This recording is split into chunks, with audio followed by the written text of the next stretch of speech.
Assalamualaikum warahmatullahi wabarakatuh. Bismillahirrahmanirrahim. Alhamdulillahirabbil alamin. Wa bihi nasta'in ala umri dunya waddin wa ala alihi washabihi ajmain. Amma ba'du. Kembali lagi bertemu dengan saya Muhammad Izan Mutakin dalam tugas administrasi dan supervisi pendidikan. Dalam kali ini saya akan menyampaikan perihal mengenai komunikasi.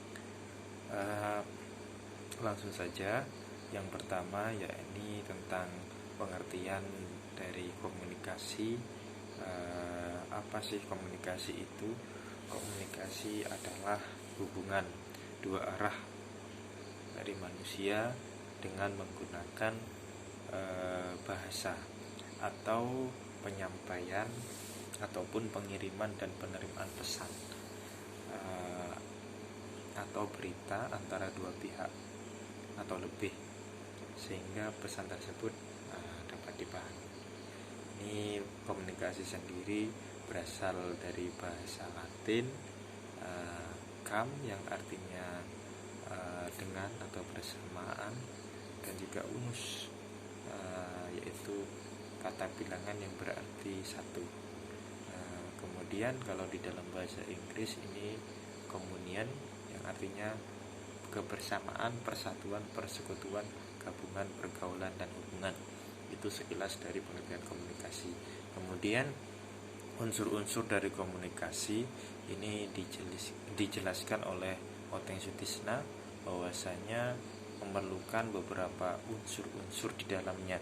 Yang pertama yaitu harus ada suatu sumber, yaitu seorang komunikator yang mempunyai sejumlah kebutuhan, ide, informasi untuk diberikan. Kemudian yang kedua, harus ada suatu maksud yang hendak dicapai, harus ada tujuannya, yang biasanya dinyatakan dalam kata-kata pembuatan oleh komunikasi diharapkan akan dicapai. Kemudian yang ketiga yakni suatu berita dalam suatu bentuk diperlukan untuk menyampaikan fakta, perasaan, atau ide yang dimaksud.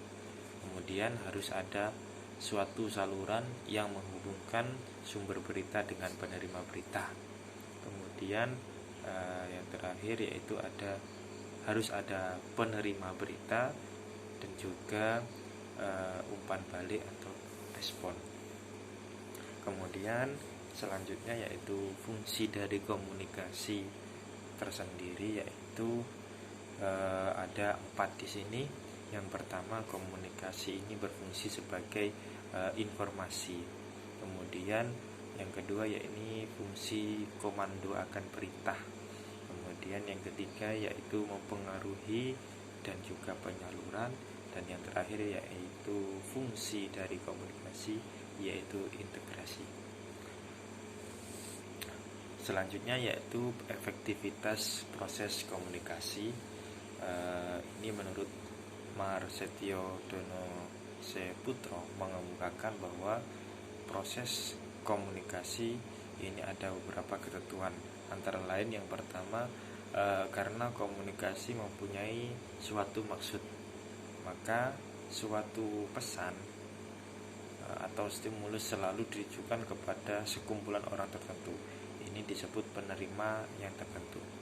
Kemudian komunikator berkeinginan menimbulkan suatu respon kepada penerima yang sesuai dengan maksud yang dibawakan oleh message atau stimulus tertentu. Kemudian suatu komunikasi dinyatakan berhasil jika respon yang timbul pada penerima sesuai dengan maksud komunikasi. Di dalam prosesnya, bahwa komunikasi ini merupakan suatu proses sosial untuk mentransmisikan atau menyampaikan perasaan atau informasi, baik berupa ide ataupun gagasan dalam rangka mempengaruhi orang lain. Agar komunikasi ini berjalan efektif, komunikator ini harus mampu mengalirkan pemberitaan ketiga arah, yaitu ke arah bawah, ke atas, dan juga ke samping atau mendatar.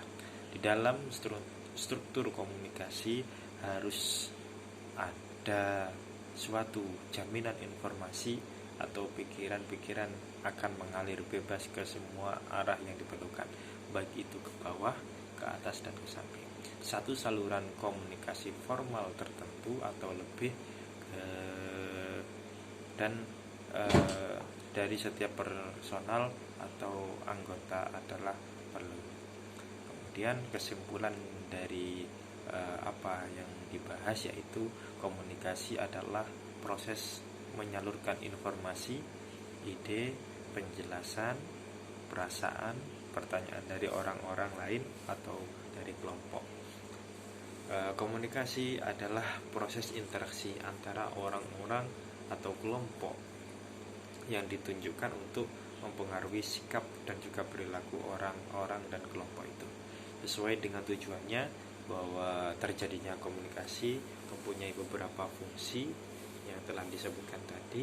Kemudian proses komunikasi dalam organisasi ataupun lembaga itu bisa terjadi secara formal maupun secara informal.